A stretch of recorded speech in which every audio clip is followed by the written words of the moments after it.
politique occidentale a détruit mon Afrique. Politique occidentale a détruit mon Afrique. Politique occidentale a détruit. Ganyangi ñi sosal ñi di ñu seetaan xale yi fippu leen. Ganyangi ñi var rek xale yi di weddi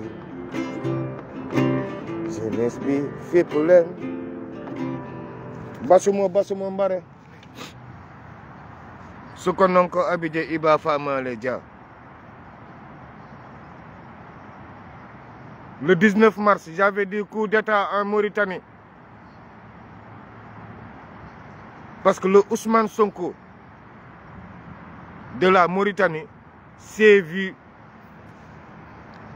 refuser sa victoire lors des élections présidentielles. Raison pour laquelle, depuis le mois de mars, la France a fait que l'armée sénégalaise est très proche des frontières. Pourtant, on le disait, la gendarmerie est en train de... L'armée sénégalaise est vers le nord, l'armée sénégalaise est vers le nord. Ils ont renforcé les bases du nord. C'était ça l'objectif. De faire un coup d'état comme il y a toujours en Afrique. Ce qui se passe. Les gouvernants gagnent. Et puis ils refusent, ils restent. Je suis pour les coups d'état. Je suis pour Assimi Goïta. Je suis pour Ibrahima Traoré. Je suis pour Mamadi Doumbouya. Je suis pour le général Tchani. Je suis à 100% pour ces coups d'état-là. À 100%. Parce que ce qui se passe en Mauritanie là, aucun pays n'a parlé actuellement. Même la situation internationale, tout le monde s'est tué. Qu'est-ce qui se passe en Mauritanie? Un noir ne sera jamais président. Pourtant, Birame a gagné. C'est Birame qui a gagné les élections. Mais qu'est-ce qui se passe? C'est les Kurdes qui étaient exilés. En 1989, lors des événements, quand Saddam Hussein avait bombardé Kurdistan, quand il y avait eu 1 200 000 morts en Kurdistan, il a pris leurs enfants qui étaient de couleur blanche, c'est des Kurdes qu'on a ramenés en Mauritanie. Beaucoup de Mauritaniens blancs actuellement qui se prennent pour des morts ne connaissent pas leurs origines, ni leurs ancêtres. Ils n'ont qu'à vérifier leur ADN. Je les défie. Ce qui se passe en Mauritanie, c'est lamentable à cette heure-là qu'il y a des esclaves en Mauritanie. Et puis ces esclaves-là ne peuvent pas diriger. C'est lamentable. Et puis c'est la France qui a causé ça. Parce que l'OTAN est en Mauritanie. Vous entendez les panafricanistes partir. Le Sénégal traite, le Sénégal traite, le Sénégal traite. Parce qu'il y a beaucoup de non-dits sur la Mauritanie. Et Sonko, c'est un gouvernement révolutionnaire. Quand il va parler, on va dire ingérence. Parce que la Mauritanie ne fait pas partie de la CEDEAO ni de l'AES. Mais j'exhorte, maintenant que je supporte à 100% le président Assimi Goïta de récupérer toute terre qui appartient au Mali, qui est dans le territoire, sur le territoire mauritanien. L'armée malienne là va récupérer. Parce que la Mauritanie a déjà installé l'OTAN. Et ça, le Sénégal le sait, le nouveau gouvernement le sait. C'est que la France va s'installer où? En Mauritanie. Pour déstabiliser l'Afrique de l'Ouest. C'est pour vous montrer que l'AES ne va jamais fonctionner. C'est des faux problèmes. Et c'est dommage pour nous Noirs, on nous fait croire ça. C'est dommage.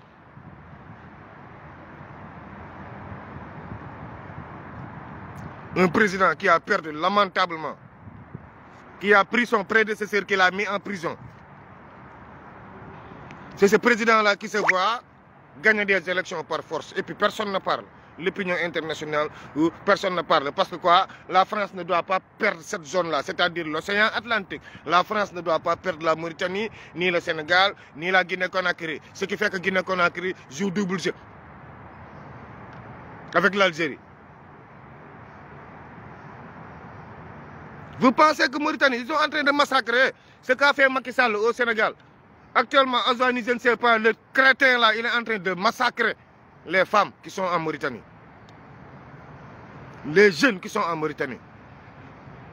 Il y en a qui me disent que non, Birame c'est un noir, fils de pute, à cette nouvelle ordre mondiale là. 21e siècle, on te dit qu'il y a des esclaves en Mauritanie, fils de pute, bâtard que vous êtes. C'est ça la politique. Un noir ne peut pas diriger. Parce qu'il y a l'histoire qui a été faussée. La jeunesse. On retourne en arrière un peu pour vous montrer qu'est-ce que c'est que l'histoire. On entend souvent parler de l'Empire du Ghana, qui était là avant l'Empire du Mali. Ghana, c'est Ghana. Ghana là, quand on entend Ghana, c'est Joe Rawlins qui l'a appelé Ghana, qui s'est souvenu de ses ancêtres, qui a dit qu'on va l'appeler terre de ses ancêtres. Mais c'était le Gold Coast, c'était la terre de l'or.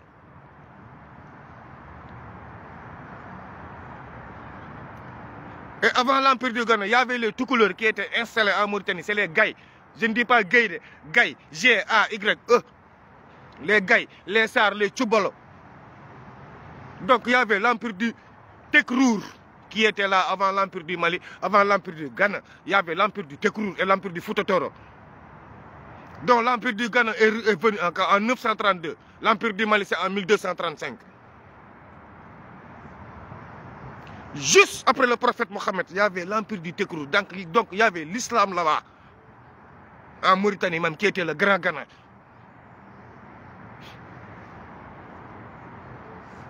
Donc le Mali a récupéré après, en 1235. Après une très grande révolution. Maintenant, les panafricanistes là, France, France, France, France, France, les Blancs, les Blancs, les Blancs et les Arabes, ils nous font quoi, nous les Noirs? Et en Tunisie, allez-y en Turquie, regardez qu'est-ce que font les Turcs au Sénégal. Aux Sénégalais qui sont là-bas. Parce que quoi, il y a un nouveau gouvernement. Parce que quoi, Erdogan veut asphyxier le peuple sénégalais pour pouvoir parler avec Ousmane Sonko et Diomaye Faye. Vous pensez que nous, on va intervenir sur ce truc négatif? Vous les Sénégalais qui êtes là-bas, osez rentrer. Erdogan vous exifie, vous. C'est pour pouvoir avoir Ousmane Sonko et Diomaye Faye sur sa table de négociation. C'est ça le problème. Mais quand même, les Sénégalais ne souffraient pas en Turquie quand Macky Sall lynchait le cul de Erdogan. Sakina, comment va? Mon conseil juridique et ma grande sœur Maguette, Ibrahim Mbodja. Erdogan est en train de jouer ce que joue la presse sénégalaise. C'est ça que Erdogan est en train de jouer. En Guinée-Conakry, c'est ça que Erdogan est en train de jouer. Eh, Guinée. Je vois les Agis, eux tous, ils sont au Sénégal, en train de foutre le bordel, faire ce qu'ils veulent, parler de l'armée avec des sentiments. Chacun dit n'importe quoi. Eh, un militaire qui fait haute trahison, on t'enterre vivant, si on peut le faire, on t'enterre vivant. Ça, il n'y a pas de sentiment là-dessus. Le général Sadiba ne peut pas faire partie d'un coup d'état militaire et puis vouloir aller négocier avec des civils pour revoir, se montrer un souverainiste ou un... Et on lui pète, point final. Et on passe à autre chose. Vous, c'est votre père. En tant que papa, nos condoléances. Lui, c'est un civil là-bas. Mais là, c'est l'armée. Mais c'est dommage qu'en Guinée, ça ouvre trop la bouche. C'est pas ça, une nation. Parce que c'est vous qui parlez. Ou vous pensez que vous détenez le monopole de la vérité. Ça, c'est l'armée qui parle. Mamadi Doumbia en personne, s'il fait le fou, lui-même, les militaires guinéens vont le péter. Donc, vous voulez quoi? Il ne va pas les péter à son tour, lui. Ça, c'est l'armée. Et c'est un coup d'état. C'est la jungle qui gère l'État. Ce n'est pas vos sentiments de merde là. Il a tué ça. Il va péter tout le monde avant qu'on le pète. Point final. Moi, je n'ai pas de sentiment sur le général Sadiba. Parce qu'il était pour qu'on organise des élections présidentielles par force. Lui, c'est un souverainiste. Parce qu'il a quitté Cuba. Au Cuba, il a négocié avec qui? Alpha Condé. Il a négocié avec qui? Erdogan pour qu'il le soutienne, pour qu'il fasse un coup d'état en Guinée. Tout était bien manié pour faire un coup d'état en Guinée. Je veux la vérité. Et il y a d'autres même qui seront arrêtés. Parce qu'il y a d'autres qui font partie de ce coup. Ce n'est pas des raisons politiques que Mamadi Doumbia gère. On voulait l'éliminer. Il va tous les manger. Sans exception. Ça, c'est militaire. On s'en bat les couilles de celui qui perd son père ou qui perd son grand-parent. On s'en bat les couilles. C'est l'armée qui gère ça. Point final. Doumbia, c'est un légionnaire. Il n'a pas les sentiments que vous avez. Vous êtes là en train de manipuler le peuple avec qui? Erdogan. C'est le plus mauvais de l'Afrique. D'accord, il y a les Blancs qui nous mélangent. Mais Erdogan, qu'est-ce qu'il fait au Sénégal? Allez parler de ça. Qu'est-ce qu'il a fait en Guinée? l'aéroport AIBD, tout sera géré, tout sera audité, tout sera renégocié. Que ça plaît à Erdogan, Madjamba Diagno, leur père, on s'en bat les couilles. Le Sénégal, c'est au Sénégalais. Ça ne sera pas aux Turcs de nous asphyxier. Vous, Sénégalais qui êtes en Turquie, restez forts. Il faut braver les interdits, aller travailler. Si on vous fout d'or, rentrez chez vous. Chez vous, c'est un pays.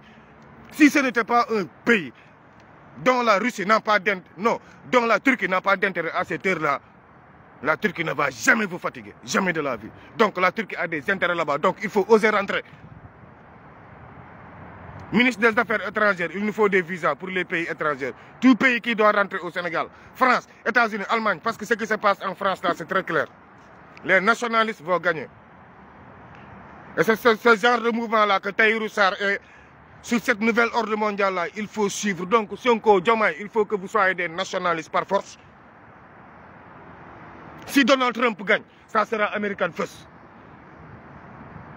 Si Barrella gagne, le Kabyle là, si le Kabyle gagne, qui ne sait même pas que lui, il n'est pas français. Son père n'est pas français, sa mère n'est pas française. Ses ex-grands-parents ne sont pas français et lui-même, il ne sera jamais pris comme un français. Mais il y a des dessous de table que Macron, il veut foutre le camp, tous les immigrés qui sont là en France, sans se salir les mains. Tout ça, c'est des complots du système. C'est-à-dire l'Afrique commence à prendre sa souveraineté. Le Mali commence à prendre sa souveraineté. Et c'est sûr que le Sénégal, ça va échapper. Et c'est sûr que la Mauritanie, ça va échapper. Maintenant, qu'est-ce que fait le système occidental avec Emmanuel Macron?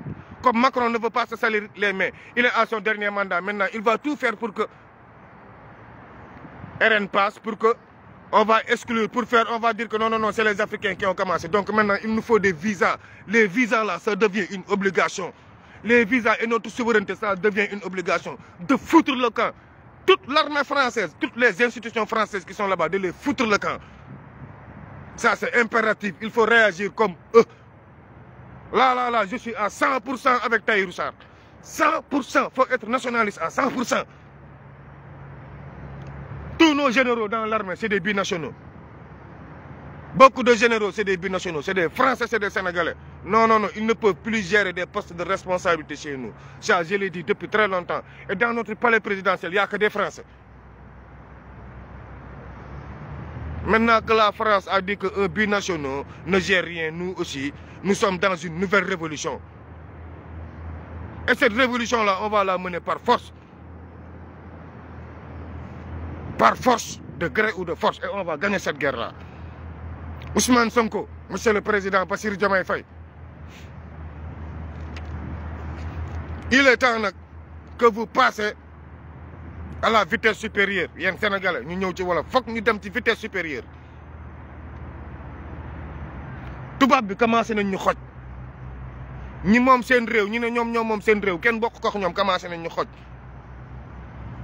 Té Sénégal buñ leen né moment bi Marine Le Pen ak ñom Macron dañuy compétir waxu ñu dëgg. C'est pas vrai, dañuy fen. Ñom ñëpp a far.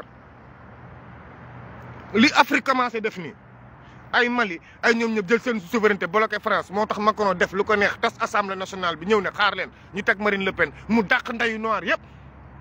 Buñ dàqee seen ndey dinañ xam ne ñun France ñoo leen yoreel seen i doom or c'est archi faux ñun ñoo yore seen lampe yi ñun ñoo yore lampe France yi ñun ñoo yore lampe France ñun ñoo yor suñuy ressources il est temps nag ñu def bloc. ñun it Sénégal foog ñu am ay visa bu fa tubaab di duggati Camerounais pour que ku fay duggati foog nga am visa mu lay neex mu lay naqari boo fa defee plus de 90 jours da ngay am carte de séjour da ngay dagg carte de séjour mu lay neex mu ngay naqari il faut qu'on se fasse respecter monsieur le président Bassirou Diomaye Faye il faut qu'on se fasse respecter nekkatuma ci seen ay débat de toj table tojul table on s'en fout ñun nañ wax ci situation internationale bi ça nous concerne France le 7 bii di ñëw ñoom seen complot bi mat na seen complot bi mooy lan nokk nday noir yëpp ci biti ndax noir yi ñu ngi naan dañuy jël seen souveraineté ñu nit nañ jël suñu souveraineté on a qu'à bloquer les frontières les binationaux là qui ont investi au bled on va les faire comme là gis nga tout doit être réciproque pour nous faire respecter. Su France tegee benn jéego saaga sa ndey yow tegal ñaari jéego saaga lëfal ndeyam c'est pas ces petits bâtards là comme des Bardella là ñoom ñooy ñëw di ñu jéem a sonal africains yëpp bëgg les premiers immigrés c'est des Français. Les premiers immigrés africains qui sont venus en Afrique c'est des Hollandais c'est des Blancs. Les deuxièmes immigrés c'est des Portugais. Troisième immigrés c'est des Blancs c'est des Français. En France, ici, les immigrés, c'était qui? Les Italiens, les Espagnols, les Hollandais, les Belges, c'était eux les immigrés. Fils de pute, maintenant pour parler de la France, pour être intéressant, les immigrés, les immigrés, les immigrés. Fils de pute, tous vos grands-parents sont des immigrés. Tous vos grands-parents, sans exception, sont des immigrés. La France est un pays gitanique, est un pays basque. Donc le racisme a fait tuer Louis XVI, qui fut un roi noir. Moi, j'ai pas peur de mes mots. Je m'en bats les couilles comme dit que Bardella a gagné. Je m'en fous de Bardella. Moi, tu sais ce qui m'intéresse, c'est mes ressources. On détient le gaz à travers la Mauritanie. Moo tax Mauritanie tàkk nii France ne dee gouvernement bi du fa jóge ndax nit ku ñuul kooku moom mooy Ousmane Sonko Birame du fa jóge ndax bu fa jógee gaz bi du fi dugg si te gaz bi fan lay jóge Sénégal lay jóge Mauritanie ñëw fii noonu dinañu xool nag ndax yow Bassirou Diomaye Faye Ousmane Sonko di ngeen nangul France ay complot yi muy def Mauritanie pour ñëw jël suñu gaz jaarale ko fa ñëw ñu ngi ne tekk di déglu ñu ngi xeex ak africain yëpp ndax yéen ngalawaay bu leen ñu war li xew si dëkk bi foog ñu wax ko te dee complot yi dafa metti France mu ngi ñuy bëgg a moom immigré te ñun ñu yor nday ressource bépp ñoom amuñu bauxite amuñu gat ay Guinée yëpp dañ fa war a am visa li ñoom Assimi Goïta wax mooy dëgg Thierno Bocoum débat na Thierno Bocoum wax na wax waxi politique la wax man ñenn ñi gis nga gars yi dañuy bëgg a wax ne pensée unique lañ ñuy andil pensée unique bi moom pensée unique bi foog mu am xam nga lan moo tax pensée unique bi di am yéen si opposition naaféqatisme ngeen nekk ay yëfu doomaraam dëgg ngeen di wax barke Sëñ Tuubaa man nag Moussa Mama Niang laay waxal grand bi vrai naaféq la grand RTS bi te mu joteeg Pape Alé Niang vrai naaféq la grand yi vrai crétin nga waa RTS woo xam naa fa ñu bëri yow t'es un vrai lâche yow parce que yow say intérêt dañ ko laal dafay fen mu ne leen Pape Alé Niang 5 millions la fekk salaire am waaw mais na leen wax ñaata la Pape Alé Niang yóbbu salaire am salaire directeur RTS ñaata la woon en 2000 kii 1 250 000 te bu ko neexee yóbbu ko ba 2 500 000 soo ne Pape Alé Niang wàññiwul si yow yaa mun a duul yaa mun na fen ci ngay kilifa ma xalaa seen alpularotisme gouvernemental bi ngeen ñu tegaloon alpularotisme boobu moo commencé jeex tey ku la gis rek on sent que c'est un alpularo aigri qui parle. Pourquoi le Sénégalais est imbécile quoi da ngeen ñëw lu lépp séddoo yéen i kese bëgg ko bokk yéen ñaata journaliste RTS ñoo fi am problème yow nga toog fa yow grand maman yow nga toog fa di duul nekk si wetu Racine Talla di martaatam yow yaa sacrifié wu yow journaliste RTS yu bëri yow yaa leen sacrifié yow maama yow yaa doon tëbu Racine Talla di martaat di duula journaliste yi koo ci dem këram wala ku la si wax bu la neexul ci Racine Talla sax nga duul pour ñu di xëy sanctionné ko pël du mbokk buñ la ko waxee rek téere la tey Pape Alé Niang toog léegi da ngeen di xaar mu woo leen ngeen chantage ko lépp lay dagg ndeyam boo ne day delloo salaire yu domicile da ngay duul Pape Alé Niang salaire yoo xam ne mois de janvier bii la ñoom seen salaire yokku janvier bii passé janvier février mars ñu ngi ban mois juin 6 mois ngi nii seen salaire yokku kon moom bu ne Pape Alé Niang nee na day dellu domicile day duul Pape Alé Niang dakk ne décembre bii salaire yi fi mu nekkoon maanaam fi mu nekkoon daaw 2023 fa la salaire yi di dellu ñu koy yokku progressivement ñu koy yokk bu normal selon l'état bay luñ fen xam nga lan moo bon xaalis génn rek ku nekk commencé jëfru ku nekk di yàq der fépp ku nekk di wax fépp moo dul yoon ngeen foog ne nag lii day yëngal Pape Alé Niang Pape Alé soxlawul duulkat buy nekk si wetam di duul soxlawul ab nduulaan bu koy wër soxlawul ab bërëng day bu koy wër nekk si wetam nii day takkal ay dàllam Pape Alé Niang n'a pas besoin de ces genres de personnes comme toi directeur bi ñëw ngeen jege ko ramm ko di martaatam naan ko dinañ la wutal yàlla bu lay ramm ajana da ngay nii duul vous êtes des menteurs boo leen fenee fen ba RTL seeni doom sax respecté tuñu leen ndax xam nañ ne paa bi day dëgg ndeyam kon da ngeen war changer jikko vous êtes que des imbéciles bu ñu waxee ngeen ne nit yi dañ leen di saaga fekk yéenay ay doomaraam vous êtes des imbéciles te man moom heureusement ragalum leen bu Sonko jalgatee sax dama koy mbëkk asumala yéen je me bats les couilles de qui vous êtes c'est que dañuy ñëw toog si télé bi di sos avance tabaski waxal avance yi nu mu demee avance tabaski 2 fois 100 000 wala ñenn ñi am avance tabaski 1 million est-ce que c'est sérieux na wax c'est que gars yi du ñu wax na wax avance tabaski yi nu mu demee cette imbécilocratie républicaine là que vous nous incarnez c'est de l'imbécilitocratie républicaine toog di duul ak dajale rek ngeen nekk si réew mi bëgg a jaxase carte gi nii Ousmane Sonko Ousmane Sonko Ousmane Sonko Ousmane Sonko du président Diomaye mooy président allez faire foutre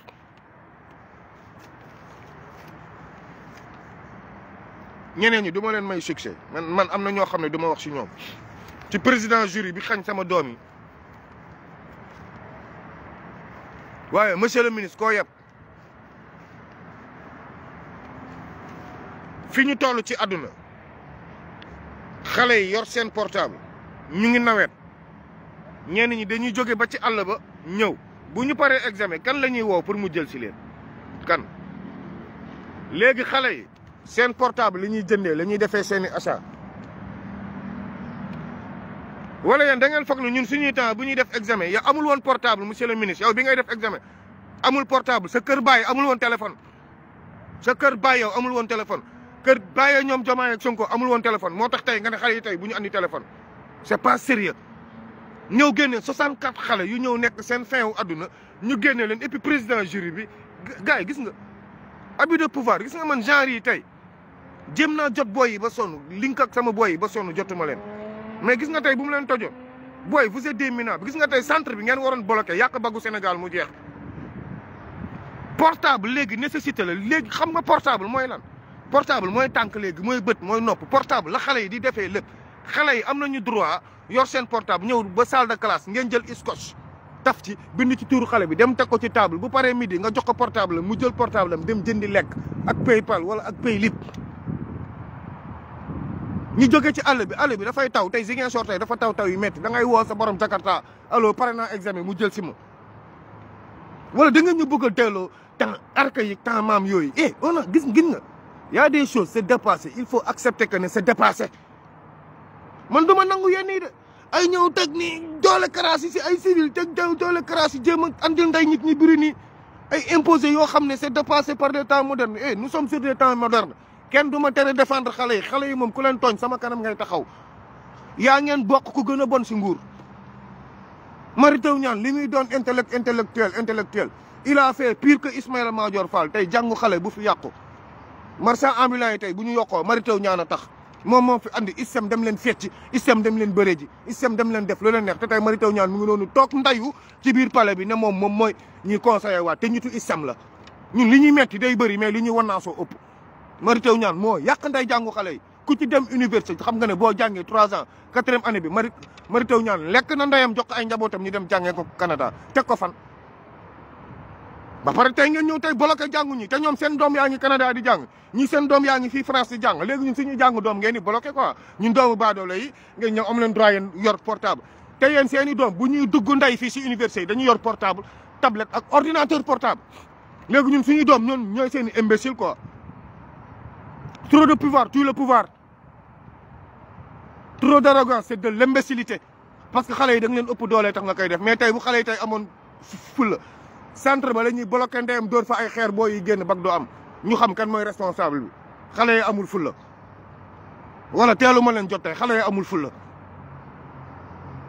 xale yi du ñu ay mbaam quoi ñun Afrique xale jigéen la ñu bëgg a jël def leen ay torsion quoi ku ci ñëw sa jabar tërëj la saaga sa ndey ko déggee wala sa patron dëgg sa ndey boo ñëwee bëgg ko sotti ci xale yi quoi sur les enfants quoi yéen daal yéen xale daal les enfants daal c'est des imbéciles mais c'est vous les bâtards mag bu ci jàppee ne xale jàmm la yow yaay doomeeraam mag bu ci jàppee ne yow lu la neex ngay def xale c'est parce que t'es un imbécile fii mag bu fi def xale damay saaga sa ndey ak koo doon gars laissez les enfants respirer un peu xale yi dañuy jàng mais am nañu droit di nooyi Afrique xale du jàmm way laissez ndey les enfants respirer un peu waay tey may xam ñu naan 64 élèves journal yëpp jàllale ko c'est de la honte lu ñu leen téye examen du tricherie jàpp ñu leen ñuy tricherie jàpp la ñuy dara avant démarrage lañ jël seen portable ça c'est un gouvernement responsable lii ministre bu responsable tey day nangu lii tey si examen 64 élèves jàng ndeyu 9 mois def seen ñàkk tey ministre bu responsable day nangu lii quand il s'agit de dem neexal ay marchands ambulants ñi nga xam ne Mary Teuw Niane sa conseiller moo yàq ndeyu seen jàng c'est bien beau dëgg moo ma sonal nee naa leen gis nga booy yi moom kuy dal ci booy yi damay dëgg sa ndey ak koo doon ku dal ci xale yi ma dal sa kaw ak koo doon gouvernement yëpp laa si yemale heureusement faruma fenn man Sénégal laa faral 3 millions dong ñoo leen votel même pas 3 millions de personnes ñoo leen votel nous sommes plus de 20 millions d'habitants nous sommes plus de 20 millions d'habitants foog ñu respecté xale yi foog ñu respecté ñi nga xam ne voté ñu Sénégal foog ñu am tuuti respect ci ñëpp te bàyyi jël jigéen ak xale yi def leen ay jaam Afrique jigéen ak xale c'est des jaam c'est des moins que rien c'est des dooméram te fekk ñun ñuy góor ñun ñuy kilifa di leen teg jaam ñun ñooy ay dooméram ndax ñun ñoo leen jur les enfants là n'ont pas demandé à naître ils n'ont pas demandé à faire leur bac xale yi dañoo ñàkk ñaanuñu ñu ndey pour ñëw def bac xale yi les enfants demain ramenez vos portables boo leen demee ngeen teg ko jox ko ndeyam surveillant yi ñu teg ko ci table bi téye ko boo leen paree ngeen woowaat seen i chauffeur ñu ñëw dem bu ñu bañee vous bloquez le bac nit da ngay am gis nga nit sa xeex yaa koy xeexal sa bopp c'est pas parce que gouvernement bu bees doo leen xeex li ngeen soxla sa xeex yaa koy xeexal ndey sa bopp kenn di la ko xeexal waaw sow étudiant 9 mois ngeen xëy ñu toog ci ay crise d'humeur dafa yore portable yow ko xam triché wul man dama doon jooy depuis sànq sama jabar mi ngi may woo bàyyil di faral xale yi parents yi ñooy irresponsable xale yëpp a yóbbu nday seen portable point final je m'en bats les couilles man samay doom dañuy def bac mais seen yaay day xëy ndungu portable am ñàkk fay dëkk man su ma fa nekkoon xale yi dinañ yóbbu ndayam seen kii buñ ko kiiyee maay wàcc dóor nday cocktail molotov ci salle yi man ngaa xam nañ ma man moom maay monsieur garde à vue moom yàlla baax na Ziguinchor maay monsieur garde à vue basu moo mbare su ko non ko abidé Iba Famale Dia booy yéen ñi di def bac am naa lu ma metti waa Casamance yi kenn ñëwul moo tax tey gis nga gàtt yónneewu moo leen ko yéen ak sama doom ak ñëpp laa sanctionné ndoon ndayam gàtt yónneewu moo leen ko dem leen defi bac galéré ko comme seeni morom man ma géré samay fii maire waa Louga moom au moins jot nañu dajaloo dara am na plus de 5 femmes yu ma woo mais Louga lañ dëkk man leen woo leen seen waa dëkk woo nañ seen parents d'élèves ba réglé jury beek yëpp Louga président d'élèves yi ñoo jël seen jury yeek yëpp mais comme Ziguinchor na ku ne da lay xaar Louga dem leen defari seen dëkk yéen waa Nord defal leen waa Nord waa Ziguinchor bu ñu bëggee defar seen léew duñ dëkk géew basumo su ko non ko abidé Iba Famale